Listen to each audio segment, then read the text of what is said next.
This is the legendary Tom DeFalco, and you're listening to Superior Spider Talk.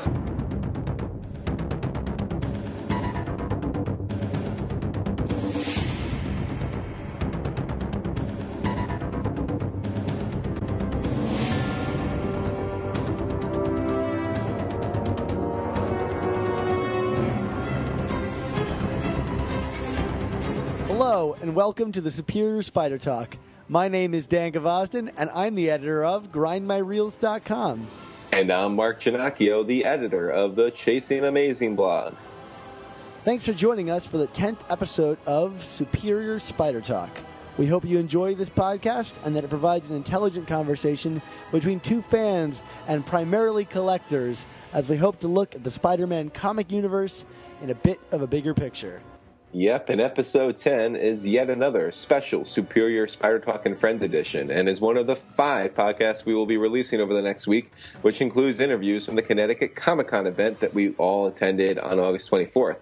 So far, you should have already heard our interviews with J.M. DeMatteis and Mark Bagley. We also talked to Tom DeFalco, Danny Figueroa, and Jim Salicrup. In this episode, we will share our interview with the legendary Tom DeFalco, former Marvel editor-in-chief, and a longtime writer on multiple Spider-Man titles, so many, from the 80s, the 90s, the 2000s. He wrote Hobgoblin, he wrote the Clone Saga. This guy did it all. And he's also responsible for the cult hit Spider-Girl. If you want to skip to a specific section, just use the chapter selection arrows on your player. Although, again, I'm not really sure why you would desire to do so. Don't skip the chapters, come on. Yeah. I mean, I'm going to put it in there for you to play around with, but that doesn't mean you have to use it. I mean... Anyway. Also, if you hear this sound, please check out your iOS device for a link to an article, video, or image that's going to enhance your listening experience. You can also email us any comments or questions you have regarding this podcast to superiorspidertalk@gmail.com or visit us on our Facebook page at facebook.com/superiorspidertalk.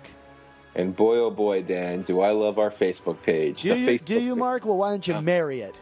Well, I'll marry it just as soon as people come and check it out, because that's where you find us, where we're putting up articles that we've written in between shows, lets us know where to get in touch with us, all these wonderful things about how to really stay close in touch with Dan and I on social media. So Facebook, that is facebook.com/Superior Spider Talk. So make sure you like us at that page, and also don't forget to rate and review us on iTunes. And then, Mark, I'm going to get your marriage annulled by Mephisto. Oh yes, and we will all do it in order to save my elderly aunt.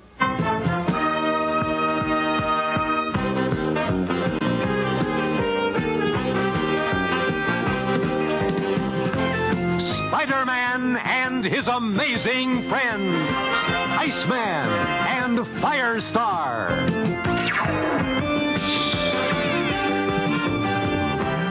Why don't you tell us a little bit about what it was like to meet the legendary Tom DeFalco? Well, I didn't have the direct pleasure of interviewing him like you did. I was lurking in the background. Yeah. But meeting Tom was really interesting. We met him right after doing our interview with J.M. DeMatteis. Yeah, he was dropping off some videos for him, right? Yeah, and he borrowed some comics. So it's nice to see that they have an ongoing friendship and, or at least acquaintance. So it seemed very friendly. And Tom gave us a kind of a hard time initially, and we weren't sure really how to approach him, like whether he was going to be open to us or not. But how did it end up, Mark? I thought it ended up pretty good, although there was definitely some awkwardness in the beginning there when I was talking to him about Chasing Amazing and the fact that we were collectors, and I was like, well, I'm X number of issues away, and you were like, well, I'm this many, but I count the annuals, and he was like, you don't count the annuals?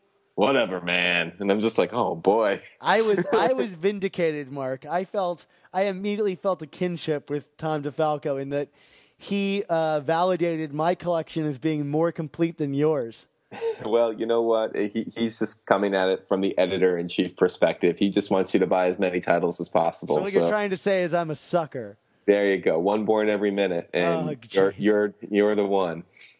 So why don't we let Tom take it away? All right, Mark Giannacchio back here at Connecticut Comic Con with Tom DeFalco here, who former editor-in-chief at Marvel, also wrote many long and historic runs on Amazing Spider-Man and Spectacular Spider-Man. Thanks for joining us, Tom. First thing I actually wanted to ask you about was your first issue on ASM was taking over for Stern's Hobgoblin arc, and Stern has talked about in the past about the identity of the Hobgoblin. There was the Hobgoblin Lives a miniseries that came out in the 90s. What were some of the challenges in taking over that storyline and then kind of putting your own stamp on the direction of who was the character underneath the mask? Well, when Roger Stern first started with the Hobgoblin, I happened to be the editor of Amazing Spider-Man. So, originally the Hobgoblin was not going to be a mystery, but we decided it would be a mystery, and I said to Roger, "Okay, well, it'll be a mystery." And Roger said, "I'm not going to tell you who I'm thinking of," and I said, "Fine, but I'm going to keep a list of suspects." And I'm going to cross them off as they're gone, so that when you're ready to tell me who it is, we'll see we'll see what it whether or not I agree with you. I have a small connection to mystery books and novels and that sort of stuff in another world, so I'm familiar with how the mystery genre works, and we went from there. Now, at one point, Roger decided to leave Amazing Spider-Man. Danny Fingeroth invited me on the book. I wasn't sure I could do it. Then he said, "Well, why don't you script the first couple of issues of Roger's stuff, and we'll see."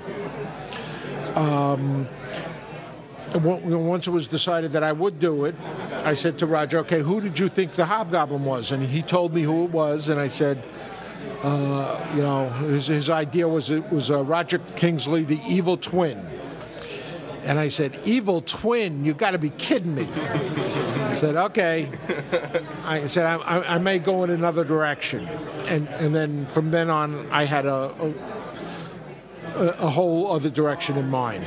And what Peter David eventually revealed, was that the direction you were going? I mean, were you thinking Ned Leeds the whole time, or? Absolutely not. Ned Leeds was, what I figured as the main red herring. Ned Leeds had, he was only good, as far as I was concerned, as a red herring. And were you involved on the back end of it with that Spider-Man Wolverine one-shot that Owsley did? No. That killed Ned? Okay. No, that's... So were you surprised when he kills Ned in that? Or, I mean... Well, actually, a week before that came out, Jim Owsley, who was the editor of Spider-Man, decided to fire me from Spider-Man because he knew I would kill him if I was on Amazing when that came out. So... Gotcha. Who were you thinking of instead of Ned? Who did you have in mind for the killer? I'm trying to think of his name now. Oh, the photographer? No. Oh, okay. No. Okay. No. The Hobgoblin was going to be Richard Fisk, and I was going to use Kingsley as the Rose. Okay, that's it. I did not know that. Now, at one point, and this is why Peter David thought I was going to use what's his name? Ned. Owsley had a meeting. We're all in the room together. He was always angry at me because I wouldn't tell him who the Hobgoblin was. And we had a Spider-Man thing, and we had 3 fanzine guys, Comic Journal, a couple of other fanzines there. And Owsley said to me, "So who is the Hobgoblin?" And I said, "I'm not going to mention it now because you got guys from the fanzines here." So he asked those 3 guys to leave the room, so they walked outside. and I knew that their ears were against the thing. And he says, "Who's the Hobgoblin? You got to tell me now, or you're fired. You got to tell me now, or you're fired." And I said, and Ron Friends was sketching, and I said, "It's Ned Leeds." And I remember Ron pausing in the middle of a sketch and looked at me and then put his head down and went back to the sketch. Because I didn't trust Jim Owsley. And that later proved to be a wise choice. Now, just to kind of get off Hobgoblin for a second, but to talk about your the creations you did with Friends, with Ron Friends. My own opinion, interpretation of it is I always felt that it was kind of a return to the Ditko Lee era, even just how like tightly plotted a lot of the pages were. Like I remember looking at the Mary Jane origin story that you guys worked on. I think it was 259, where it was like, you know, you had like the 9 panels on the page, and it was just very tightly plotted. It reminded me a lot of like those first 38 issues of Spider-Man. And I mean, was that intentional? Or am I just leaving the conclusions in terms of like the style you were going for? I mean, were you trying to go back to those old stories? Well, yeah. What we were trying to do was try to evoke the spirit of those old stories, and you know, and yet with at that time the modern sensibilities, because I thought that, you know, obviously Stan had created Spider-Man. You know, he was the great Spider-Man writer, and then after Stan, I really loved what Roger Stern had done. I was a big Roger Stern fan, Roger Stern geek. I still am, and I wanted to try to have some of the Stan Lee, Steve Ditko kind of tight plotting with the Roger Stern kind of cool dialogue. You know, and unfortunately, I was neither. You know, I was not as good as a plotter as Stan Lee and Steve Ditko, nor as good a dialogue writer as Roger Stern. But I think it came out. I think it holds up. Yeah. It was the best we could do. Yeah. Now, the other really momentous thing to come out in that first run was the black costume. Now, I know you were editor during Secret Wars, right? I was the editor of Secret Wars. So, what were the intentions for the costume? I mean, was it? I mean, I know besides selling the action figures. I mean, no. The action figures had nothing to do with the costume. Okay.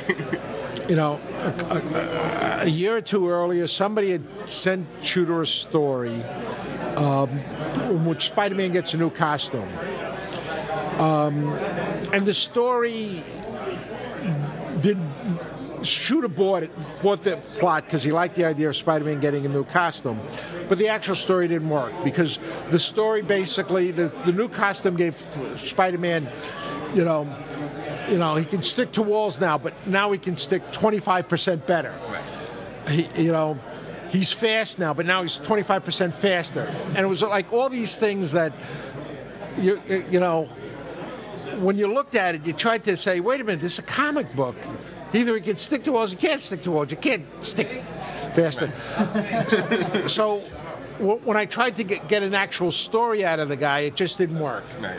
And you know, some guys think that an idea is all you need, but an idea is just part of it. And really, in comic books, you burn up 10 ideas on one page anyway. Right. So when Secret Wars was coming, Shooter said we need to have a number of things to show people why Secret Wars is important. And why do we have to show this? Because Secret Wars, by everybody in the industry, was a toy book. It was like a Micronauts. It was like a ROM. It was a toy book. So, you know, or it was going to sell like a Contest of Champions. So nobody in the industry thought it was going to sell. So Shooter's trying to come up with all these gimmicks on how to make it sell. So, you know, the Hulk is going to come back crippled. Spider-Man's going to come back in a new costume. The She-Hulk's going to be in the Fantastic Four. All these, whole bunch of new gimmicks. So the word got out that Spider-Man was going to get a new costume. And we started getting bags of hate mail. Bags of hate mail. And Shooter came into me and he says, when does Spider-Man get the new costume? I said, I'm going to probably mess up the number. I'm going to 259. He says, okay, 260, get rid of the costume. And I said, Jim, we can't do that. I said, we have to at least wait until he gets it in Secret Wars before we get rid of it in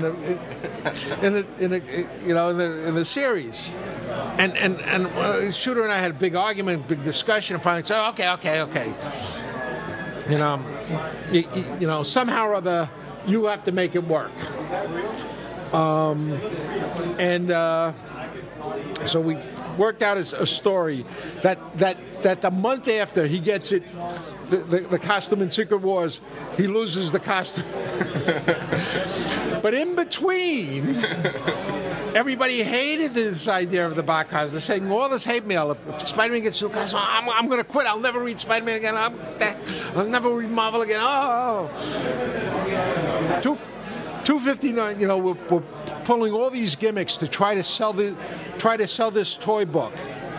John Romita decided he was going to take issues off. John Romita Jr. going to take issues off. He didn't want to be part of this thing at that time. Now, nowadays, when he says, I was taken off before the big sale. Nobody thought this thing was going to be a big sale. Yeah. Everybody thought this was going to be a big disaster. I ended up prodding Marvel Team Up because the regular writer on Marvel Team Up didn't want to be associated with this thing. So, we try all these gimmicks. We're trying to do this stuff, and then the sales come in, and I think Secret Wars #1 was close to 1 million copies. And then everybody in the company panics. The sales department says, this is going to put all these retailers out of business. They're never going to get rid of this turkey. We got to do something. So at one point they decided to send me out to California. I'm going to go up and down the California coast to try to sell Secret Wars 1 and Spider-Man 259 because they're going to be such disasters in terms of sales. So I arrive on. I'm trying to remember the days. I think the comic book's released on Wednesday. I arrive on Wednesday. My first store appearance is on Thursday. I show up Thursday. They've already sold out everything. All the Secret Wars are gone. All the Spider-Mans are gone. And then they had set up this thing where I have to go up and down the coast. Nobody had any copies. Wow. Because they were all sold out. And then did you have any idea that this costume would birth Venom, who became another phenomenon for Marvel? I had no idea at the time at all. I mean, when they did Venom for the first time, what did you think of the character? I mean, were you like, why is this costume coming back? Why are we doing this again? We kept bringing the costume back. Yeah. Because everybody loved the costume.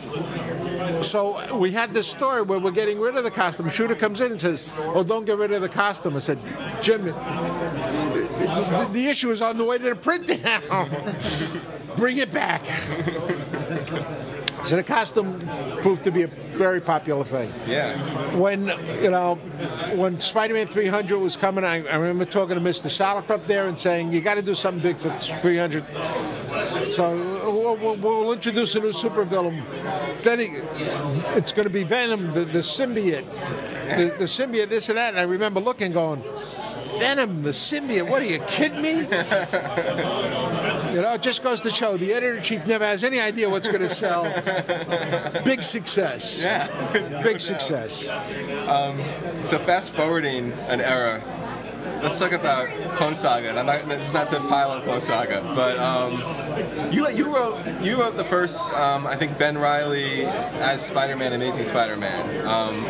Or at least I know you wrote a lot of Ben Reilly. So was there a difference in your approach and how you did those stories, doing Ben as the focal point rather than Peter? Absolutely. Yeah. They were two different people. Right. Well, going into it. Right now, it's been so many years. I can't tell you. I can't tell you the differences in terms of their speech or the difference in terms of how they approached everything and that sort of stuff. Gotcha.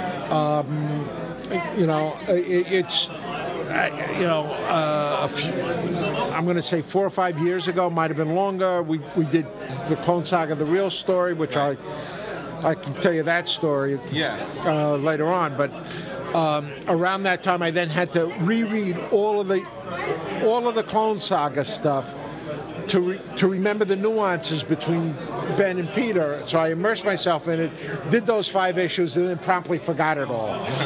So I can't tell you all the differences at this stage of the game. Well, that was kind of leading to the next thing, what you were saying about the original Clone Saga. So if the Clone Saga as it is, as it was published, too long, right? It was too many. But here's the problem. Here was the problem with the Clone Saga. It was originally supposed to run, I think, 3 or 4 months. And maximum clonage, the thing that was supposed to be the end. That was the end, right. And that's what everybody set it up. And we constructed the story. If you look at the story, it's constructed to end right there. Okay? And what happened was Marvel decided to fire me as editor-in-chief. They decided to buy their own distributor. The month after they announced that they were going to buy their own distributor, comic book sales fell 40%. Now, according to the history books, the Clone Saga was so bad that Spider-Man sales fell 40%. The Clone Saga was so bad that even the sales of Captain America, Fantastic Four, and Superman fell 40%. And then, everything plummeted, because I was on Fantastic Four at the time, so I was there when, they plummeted and that sort of stuff. And then after the second month, only 2 books started to recover. Two groups of books, the X books and the Spider books. So the Clone Saga, at that time, they said, wait a minute, the only reason this thing is selling is because of the Clone Saga. So we have to keep this going. And that's what they did. And they just kept going, and they kept saying to us, well, we're going to just extend it 1 more month. We're just going to extend it 1 more month. And I know that at one point, I had worked out a plot for, I don't know if it was an Amazing Spider-Man or what, and I turned in the plot. I spoke to the editor the night before. That night I wrote up the plot, I turned it in the next morning. The editor calls me up and he says, this is a little thin for 2 issues. And I said, it's not 2 issues. It's the next issue. And they said, oh, we didn't tell you. Oh, the sales department decided they want to stretch this into 2 issues. I said, well, then let me take it back and let me expand it into a 2-issue story. And they said, all right, well, before you do that, let's talk to the sales department. And they called me back the next day and they said, they actually needed it to be 4-issue story now. And I said, a 4-issue story? I said, listen, guys, I'm not sure this thing is a 4-issue storyline. I'll have to come up with a couple of other subplots, and I'll do the best I can. So I worked out an outline, and I turned it in, and then they said, well, we've got even good news and bad news. This has been accepted, but it's now an 8-issue storyline. Because the sales department was making all the decisions. What a time. Now, I will tell you that the weird thing for me is at the time I was going crazy, doing the best I could, looking at stories going, wait a minute, I only planned for this to be 1 issue. they stretched it out to 2 issues or 4 issues. And I kept thinking, oh man, this is a disaster. This is a disaster. And yet, years later, when I had to actually sit down and read those issues, I kept looking, going, well, this is not as bad as I thought. Wow, this actually worked. This is not as bad as I thought.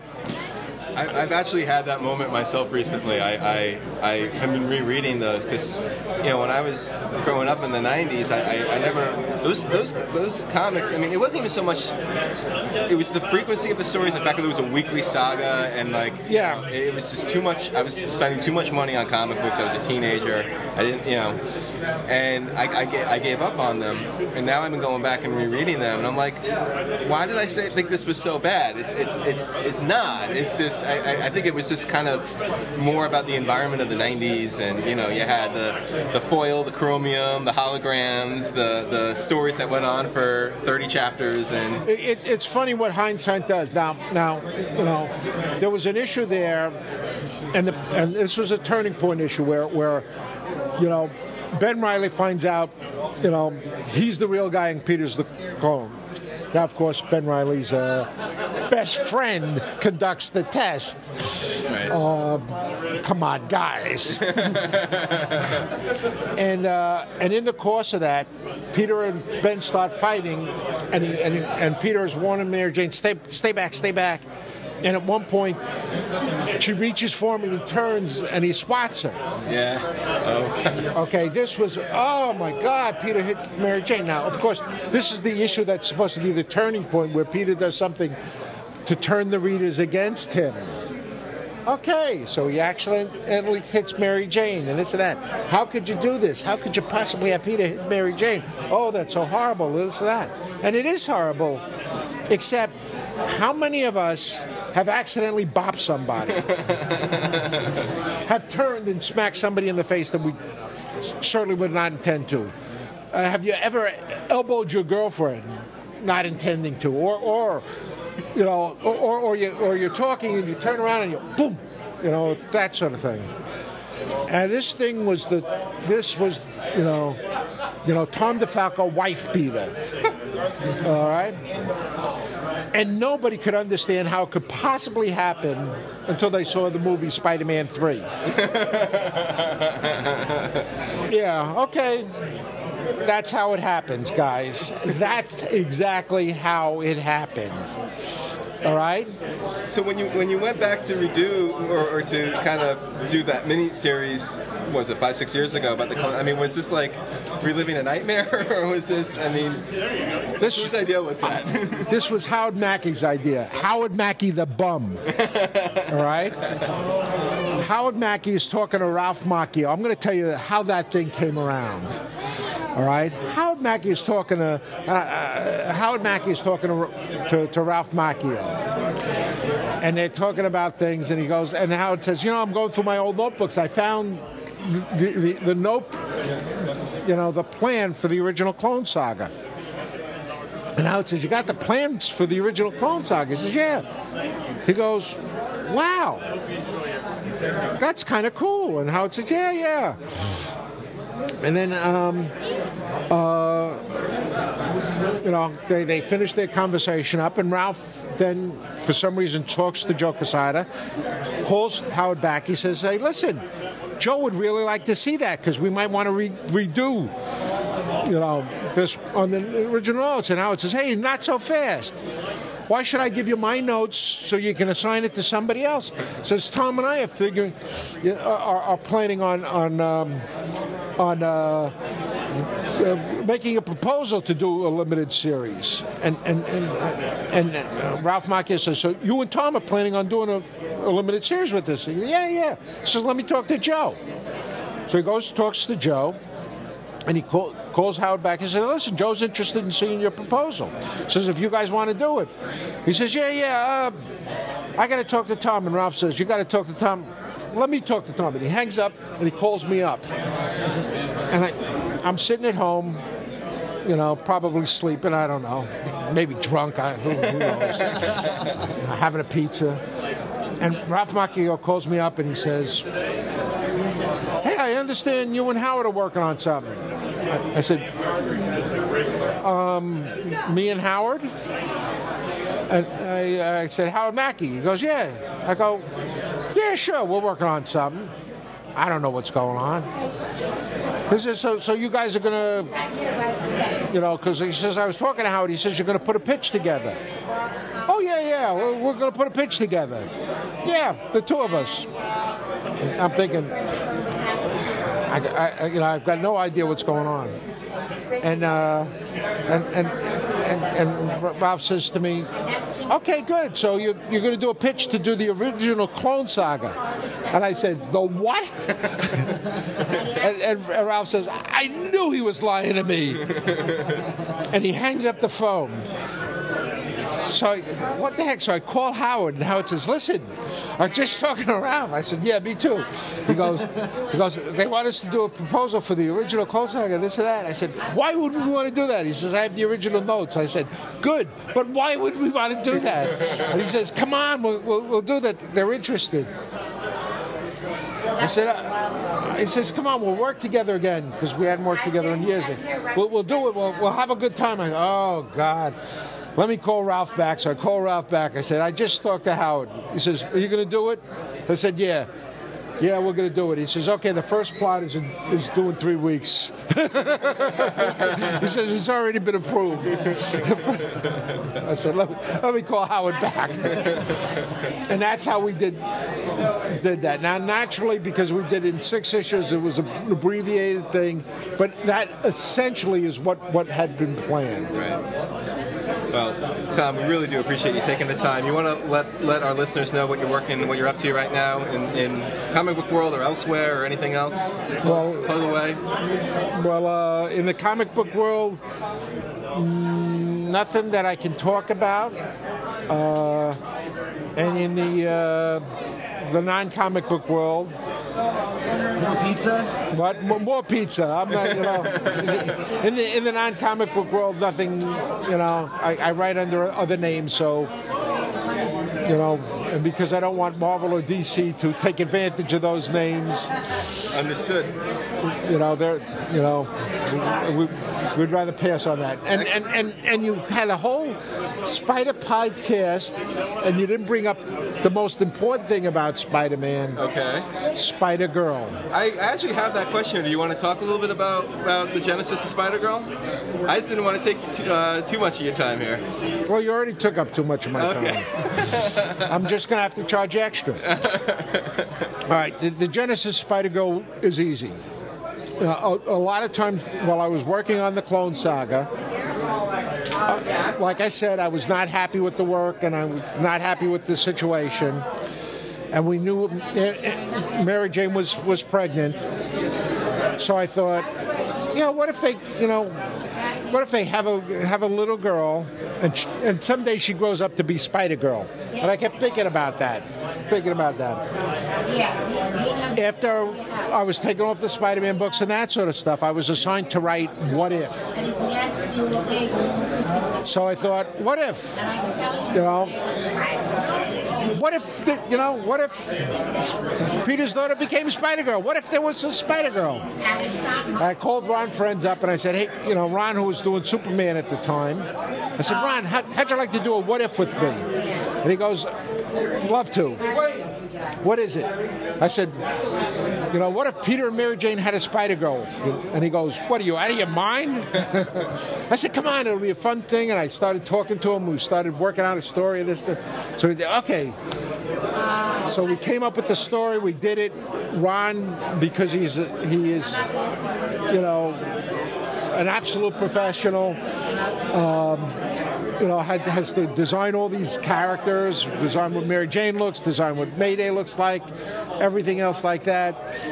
We realized, okay, where's the Fantastic Four at this time? Where's the Avengers? We design all this stuff.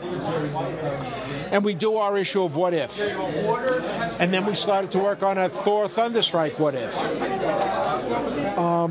But the title I was working on was What If. And all I was working on was coming up with ideas for What If. Now, when we did the Spider-Girl story, Ron and I liked it and said, you know what, maybe we can do another one some year. And I said, yeah, maybe, because I figured, you know, there'd been sequels to What If stories, and maybe next year we'll do another one, maybe. We'll see. We'll see if we're still on What If when that happens. But we had only intended it to be a one-shot. Now, everybody knows that, you know, and then later on, I guess it sold so well, they said, hey, Bob Harris said to me, hey, you know that What If you did so very well? And I said, which one, the Thor one? He said, no, the Spider-Girl one. And I know you guys prepared to do a series. And I said, what makes you think we're... I saw all those sketches that Ron did. Oh, okay. He says, but we're thinking about, you know, doing another line of comics. Do you think you could do, like, 12 issues of Spider-Girl? I said, yeah, I guess. He says, but we're going to need 2 other titles. You know, maybe the Avengers and that little Juggernaut. And I said, little Juggernaut? He says, yeah, in the panel there was a little Juggernaut. I said, oh yeah, little Juggernaut. And I called up Ron. I said, we're going to do Spider-Girl, the Avengers, and little Juggernaut. And he goes, who the heck is little Juggernaut? I said, he's the guy in the background. He says, that's the real Juggernaut. Not anymore. From now on, he's little Juggernaut.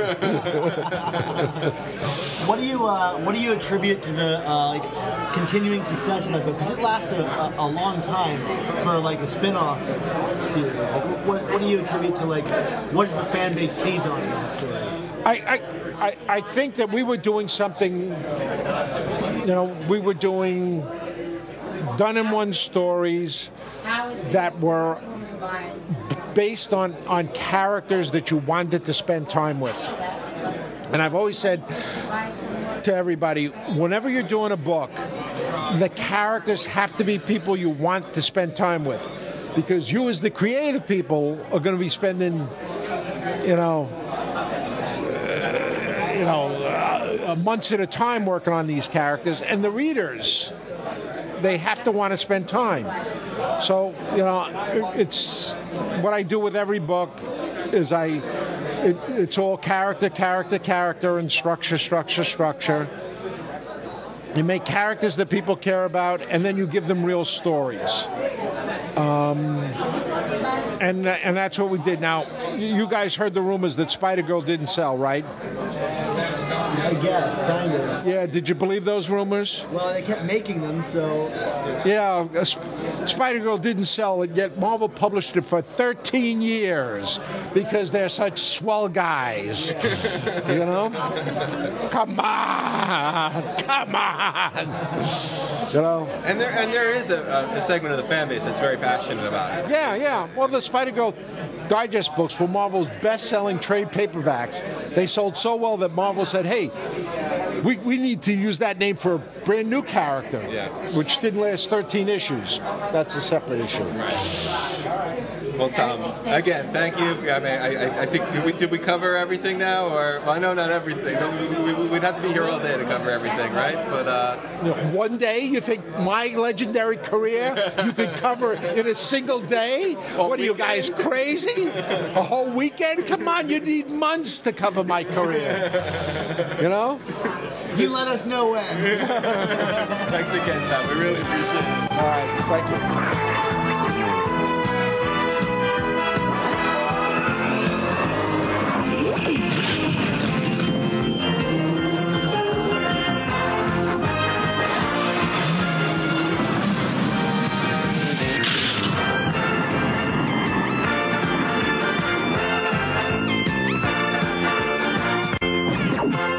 Spider-Man and his amazing friends.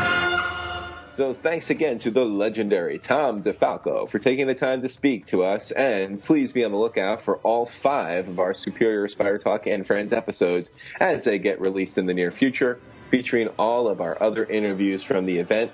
Next up is Danny Figueroff, who is both a writer and editor on Spider-Man from the 80s and 90s, and that's another fun. I mean, these were all fun interviews, but Danny had a lot of knowledge, and I'm really looking forward to you guys hearing that one. Yeah, and Danny's one of the nicest guys I think I've ever met. Yeah, I think that goes without question. Just very, very friendly and engaging, and likes to be a part of the conversation. It seems. Yeah, there's something about, I think, being on Spider-Man titles. Maybe it makes you a nice guy. Although I bet there's an equal number of instances otherwise. Yeah. I'm going to say, what explained Tom DeFalco? No, I'm kidding, Tom. Again, we love you. You were true to the legendary moniker that you carry. So why don't we take it to the finish here, Dan? Okay, Mark, that sounds fine. So why don't you tell me where we can find you on the internet? Well, you can find me at my homepage, which is chasingamazingblog.com. You can follow me on Twitter at chasingasmblog. Like my Facebook page at facebook.com/chasingamazing. And, of course, read my weekly column on 90s Chromium comics, which Danny Figueroth had a lot to do with back in the heyday, and Tom DeFalco when he was Marvel editor-in-chief, at Comics Should Be Good, Gimmick, or Good. And you can follow me on Twitter at Dan Gvozden. And if you don't know how to spell that, all you have to do is look up Mark. And I'm pretty sure I'm not too far away. And you can read my reviews of movies and lists and Netflix recommendations on my website, grindmyreels.com. And you can find all of our Superior Spider Talk podcast at superiorspidertalk.podomatic.com, or find us on iTunes, which I think is preferential, by searching Superior Spider Talk or really just Spider-Man, and you'll find us straight away. And if you do, please be sure to leave us a rating and a comment on iTunes to let us know how we're doing, and we'll be sure to read it on the air on our next normal podcast. And if you have any opinions on these comics or any questions, please email them to us at superiorspidertalk@gmail.com, and we're going to address and read them on the air. Sounds good to me, Dan. Sorry, I almost chimed in on you there. So, again, be on the lookout for the Danny Figueroth podcast to come next. And, of course, as our Uncle Ben always told us, with great podcasts comes Superior Spider Talk.